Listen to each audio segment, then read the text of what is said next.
আমরা একটা এসি সার্ভিসে কমপ্লেনে গিয়েছিলাম। কাস্টমার বলেছিল যে ঠান্ডা হচ্ছে না, হাওয়া খেলছে না এবং বহু টাইম লাগছে ঠান্ডা হতে।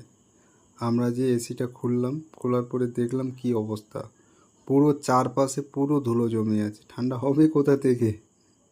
এত যদি ধুলো জমে থাকে ঠান্ডাটা হবে কোথা থেকে?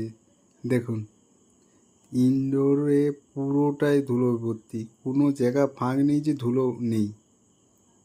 দেখুন কি অবস্থা। এটা একটা কাপড় দোকানে ছিল এসিটা। দেখুন আমরা সার্ভিসটা করার পরে কেমন লাগছে কুলিং কয়েলটাকে, ইনডোরের কুলিং কয়েলটা কেমন লাগছে দেখুন। আর আমাদের সার্ভিসটা কেমন হয়েছে কমেন্ট করে জানান। দেখুন পুরো ব্লোয়ার কুলিং কয়েল আমরা পুরো ভালোভাবে পরিষ্কার করে দিয়েছি। আমাদের সার্ভিস কেমন রয়েছে অবশ্যই কমেন্ট করে জানাবেন।